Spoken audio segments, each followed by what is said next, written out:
Oi pessoal, aqui chegamos com mais um vídeo de Bel e Mal Traveling Adventures, com um tópico que foi pedido por muita gente.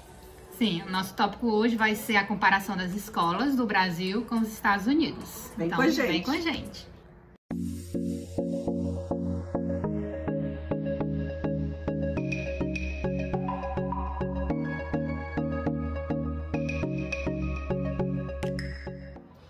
Então, pessoal, hoje chegamos com mais um tópico bem interessante. No último vídeo que a gente fez, muita gente deu muitas sugestões legais e entre elas, uma das sugestões muito pedidas foi uma comparação das escolas aí do Brasil com aqui nos Estados Unidos. Então, a gente vai mostrar para vocês os pontos principais de como é no Brasil e como é as escolas aqui nos Estados Unidos. No Brasil, a gente sabe que todos os níveis escolares são juntos no mesmo local, né? Desde do maternal até o high school, né? O nível médio, ensino médio. Já aqui não, aqui é separado. Aqui tem para as crianças pequenininhas, que é o maternal. Aí no elementar tem até o 5º ano. No middle school, que é do 6º ao 8º ano. E tem outro prédio para o high school. Então, existe essa divisão. Prédios diferentes para cada nível. Isso. Outra diferença que a gente colocou na nossa lista. No Brasil, você escolhe onde você quer estudar. Em qual escola você quer estudar. Esteja no seu bairro ou não, você escolhe qual escola você quer estudar e você vai estudar naquela escola. Aqui nos Estados Unidos, não. Aqui nos Estados Unidos, você escolhe o bairro de onde você vai morar. E a escola que você vai é a escola do seu bairro. Caso você queira ir para outra escola, você pode, você entra coloca seu nome e fica numa lista de espera caso tenha vaga para ser aprovado. Outra diferença que a gente sabe que no Brasil tem as escolas públicas e tem muitas escolas particulares. Aqui não. Aqui tantas pessoas que têm condição financeira ou não vão na escola pública. Existe escola particular? Existe, só que é minoria. Então praticamente o rico e o pobre vai na mesma escola. Não existe essa diferença, porque o ensino é um ensino bom, um ensino de qualidade. Isso aí vai de encontro exatamente com o ponto que eu mencionei antes. Você vai na escola do seu bairro, então todos daquele bairro, sejam ricos, sejam pobres, como a Mal mencionou, todos vão na mesma escola. Sim. Então tá todo mundo junto, ricos e pobres, na mesma escola, na mesma sala de aula. Próximo ponto que a gente escolheu é com relação aos horários das escolas. Vou dar o exemplo das escolas quando os meninos estudavam no Brasil, em Fortaleza. Eles entravam, a escola começava às 7h20 e terminava meio-dia, 11h45, meio-dia. Eles tinham, como eles estavam no EBA, que é um horário extenso à tarde, eles ficavam até o final da tarde. Aí eles tinham tarefas extras, como futebol, faziam a tarefa lá, almoçavam lá, o que pagávamos pelo almoço, e faziam todas as tarefas e tinham esportes extras também pagos à parte. Isso no Brasil. Como é aqui nos Estados Unidos? Nos Estados Unidos, as aulas onde eles estudam, por exemplo, começam às 9 da manhã, terminam às 3 da tarde. Dão a opção da criança, caso os pais trabalhem e precisem, as escolas dão a opção da criança ficar até às 6 horas da noite também. Tem programas que você pode inscrever as crianças. De 9 às 3, grátis, o governo pagando 100% de tudo, isso aí, incluindo café da manhã, incluindo o almoço. E se a criança ficar no programa depois das 3 até às 6, para os pais que trabalham, então se inclui também o lanche da tarde para elas. Tudo isso também incluso, sem pagar nada. É isso mesmo, a questão do lanche, como a Bel já mencionou anteriormente. No Brasil, como os meninos estudavam em escola particular, eles levavam lanche e o almoço ela pagava, né? Aqui não, aqui eles têm um café da manhã, que é 8h30, tem o almoço, E se ficar o dia todo, tem um lanche da tarde. Tudo dado pelo governo, né? Assim, não tem custo nenhum com a questão de alimentação. Exatamente. Outra grande diferença,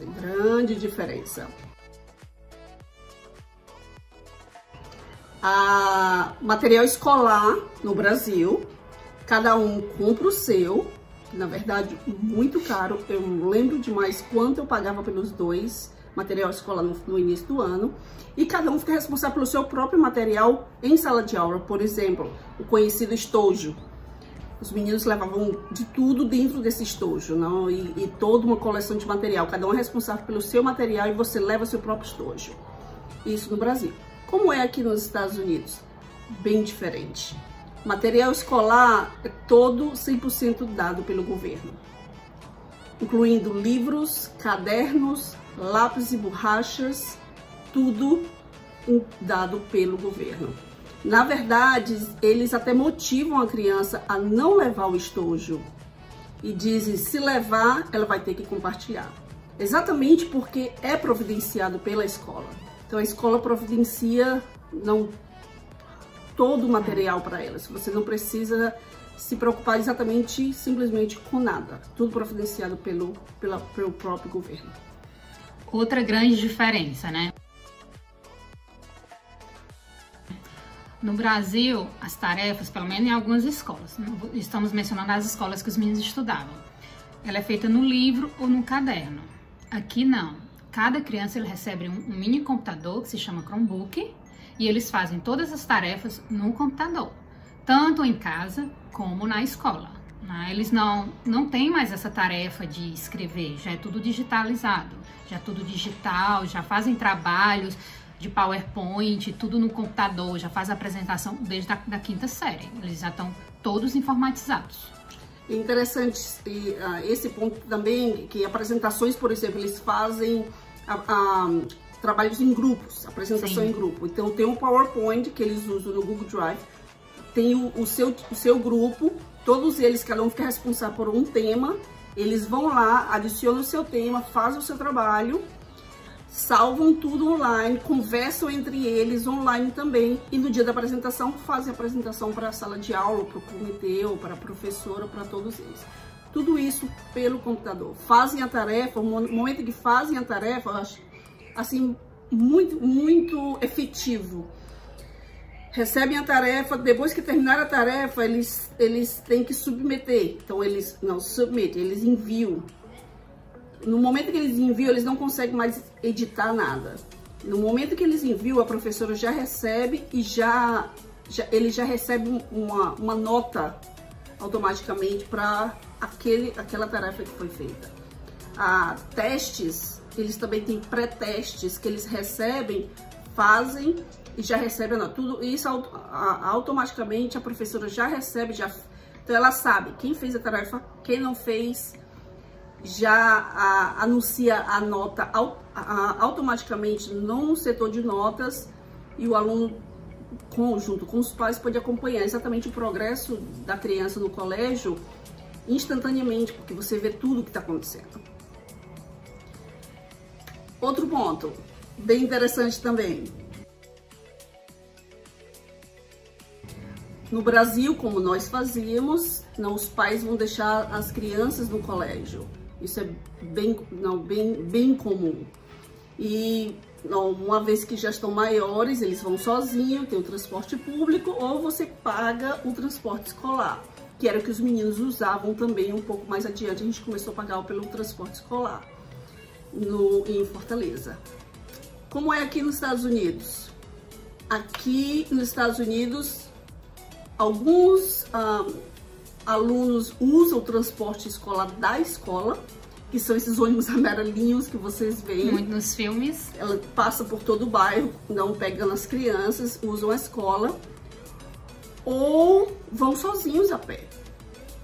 Alguns os pais vão deixar, mas é a minoria, na verdade. É menos as crianças pequenininhas que eles vão deixar de carro, mas a grande maioria das crianças vão para a escola a pé. Os meninos, né? Eles vão sozinhos. Vão sozinhos, desde o ano passado. Você sair aqui no horário, a escola começa às 9 horas, você sair daqui no horário de 8h20 da manhã, tem muita criança caminhando, muita criança caminhando. Todos caminham, se encontram e vão caminhando a pé. Exatamente pela razão de que, obviamente, a gente entende o Brasil não fazer isso. Aqui, por conta da segurança, não existia criminalidade, então existe uma segurança deles caminharem tranquilamente a pé, não sem nenhum problema. E o clima também favorece, obviamente, não de estarem caminhando, mas mais que nada a segurança, né? Sim. Existe toda uma segurança, então é muito tranquilo. Vamos falar agora do nosso penúltimo ponto. No caso, no Brasil, todas as escolas têm um fardamento escolar, né? Tanto a pública como a privada. Já aqui não. A criança, ela vai de short, ou vai de calça jeans, contanto que não esteja rasgado, né? Porque a gente sabe que hoje em dia tem muitas calças jeans que estão na moda, que são rasgadas, não aceita. Um tênis básico, sem ser de cor, e uma blusa normal. Não existe fardamento para as escolas daqui. É outro ponto, porque no Brasil eles ganham muito dinheiro com a questão do fardamento escolar, tanto na pública como na privada. E exatamente, é isso mesmo. Existe, que é interessante, isso por trás, só falando um pouquinho, a razão por que aqui não tem o uniforme para as crianças, né? A cultura americana, e a gente vai ter um outro vídeo especificamente falando da cultura americana, mas talvez você esteja perguntando, mas por que não usam não uniforme? Não é mais gastar mais roupa? Com certeza, gastar mais roupa. Mas existe uma parte da cultura americana que tem tudo a ver com isso aí. Isso aí fica para o próximo vídeo. Isso. Outro vídeo a gente vai falar sobre a cultura americana. Com certeza. Vamos agora para o nosso último ponto. Para finalizar o nosso último ponto. As escolas do Brasil, o foco das escolas, começando de um princípio, no ensino elementar, passando para o ensino médio, o foco é você passar no vestibular, para você entrar na faculdade e conseguir um bom emprego. Então, esse é o foco principal. Se você não tiver uma educação na universitária, uma educação depois do ensino médio, você tem poucas opções, não com relação ao emprego. Então, o foco do aluno é estudar para o vestibular, para poder entrar na faculdade, para poder conseguir um bom emprego. Então, esse é um foco comum, não entre os brasileiros. Aqui o foco é completamente diferente. O foco daqui, das escolas, começando de um princípio do ensino elementar para o ensino médio e adiante, é preparar o estudante para a vida. Não é preparar o estudante para entrar na universidade. Obviamente, existe, uma vez que eles entrem no high school, existe uma ênfase maior, e somente no high school isso acontece, uma ênfase maior com relação a quem tem planos de ir para a universidade. Você pode fazer classes extras ou classes mais avançadas, e essas classes já conta crédito para a universidade. Por exemplo, tem a sua classe de matemática, classe básica, normal, para preencher o requisito de matemática, ou você pode tomar matemática 2, que é uma matemática mais avançada, e você passando nessa classe de matemática 2, esse crédito já vai para a universidade. Então, quando você chegar na universidade, seu primeiro ano, que são de classes eletivas, você já vai ter coberto aquela classe específica, porque você já fez lá no high school. E o que são as classes eletivas, Val? Classe eletiva como toda universidade tem. Você estuda português, no caso do Brasil, né? Que aqui se estuda inglês. Você estuda a biologia, você estuda a história, você estuda, tem a parte de saúde, tem mais ou menos umas 10 classes, que é exatamente o seu primeiro ano de universidade, que todos os cursos, eles têm que passar por esse primeiro ano de classes eletivas. São classes gerais, que eles chamam de GE, General Education. São classes gerais que todo mundo faz essas classes. Então, você tem a opção, quando você está no high school, já de cobrir para essas classes, certo? E isso aplica para matemática, aplica para o inglês, aplica, você faz essa matemática mais avançada, como estatística, como outros que já cobrem não, classes eletivas. Mas o foco real da escola, quando um aluno sai do ensino médio, ele sai preparado para ser independente. Ele com 18 anos, ele já sabe lidar com suas finanças, ele já está capacitado para trabalhar, porque no high school ele vai te dar preparação para você entrar no mercado de trabalho e ele vai ser um adulto independente aos 18 anos. Ele não é uma criança de 18 anos que ainda mora com os pais. A mentalidade do americano é: você completou 18 anos, você é um adulto independente, capaz de morar sozinho, se sustentar e crescer dali para frente. Então, te prepara para a vida. Você já sabe financeiramente como se arcar, como ser independente.